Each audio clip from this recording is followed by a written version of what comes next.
د چا د تنګې نظریې قایل د سره نه یو، دا ګورې نه منو د دې قایل د سره نه یو. توبه توبه موږ د توبې نه مخالفه نه یو، خو په الفت کې د توبې قایل د سره نه یو. زمونږ خپل عقیده د ژوندون خپل قاعده، مونږ د بلې عقیدې قایل د سره نه یو. خبره دا ده چې رڼا به خامخا راولو، خبره دا ده د تیرې قایل د سره نه یو. مونږ خلق پیژني یارانو، مونږ یې څه وایو چې محبت کې د دوکې قایل د سره نه یو. چې آینې د زړونو نه وي جوړې شوي تر څو په دیواله د آینې قایل د سره نه یو. چې زمزمه د قربان پکې څوک هم نه کوي، مونږ د دغسې حجرې قایل د سره نه یو. مونږ د قایل کړي څوک لوهاره دلایلو باندې، که داسې نه وي د هغې قایل د سره نه یو. کتونکو سلامونه او نیکې هیلې. کتونکو زما سره کتاب ژوند مې ټپه نه شو، سندره نه شو، دا د فضل رحیم لوهار صاحب کتاب دی، شعري مجموعه ده چې د هغوی غزلې دي پکې. د فضل رحیم لوهار صاحب د دې سره نورې هم شعري مجموعې شته دی، کتابونه یې چاپ دي. خو دا کتاب زما سره زموږ د لیکوال په لایبرري کې پروت دی، د دې سره نور کتابونه هم دي، هم دا ژوند مې ټپه نه شو، سندره نه شو. غوښتلی مې چې د دې یو غزل ستاسو سره شریکه کړم په دې مقصد چې د پښتو د لیک لوست د تحریک هغه حصه جوړه شي او تاسو د غزل واورئ. زما ډېر زیات خوښ شو، نو شاید چې ستاسو هم خوښ شي.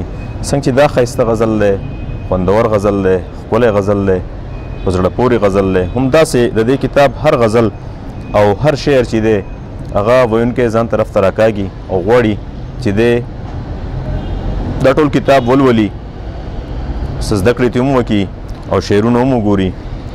کتونکو موږ د پښتو د لیک لوست تحریک د ډېر وخت نه چلو په سوشل میډیا باندې.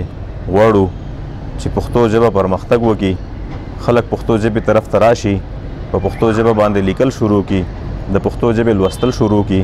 زمونږ کم لیکوالان چې دي، شاعران چې دي، ادیبان چې دي، چې هغوی کم لیکل کړي دي، هغه لیکل وګوري، د هغې نه زده کړې وکړي.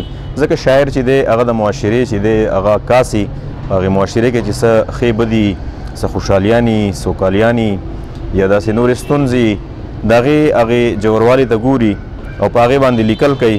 نو زموږ د معاشرې فردي د پښتو ژبې شاعر نو هغه زموږ باندې لیکل کوي، زموږ د معاشرې په هغې ستونزو باندې، په خوشحالیانو باندې لیکل کوي.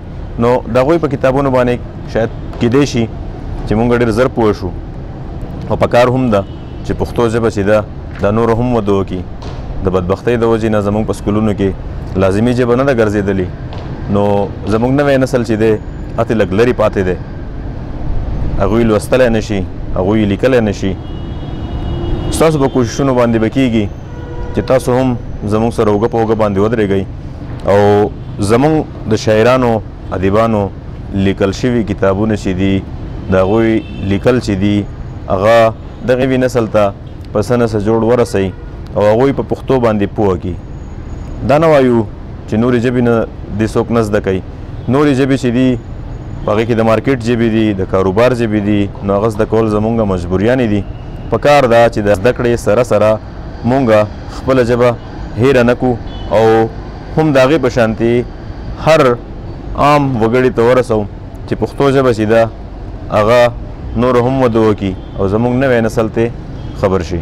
ډېره زیاته مهرباني.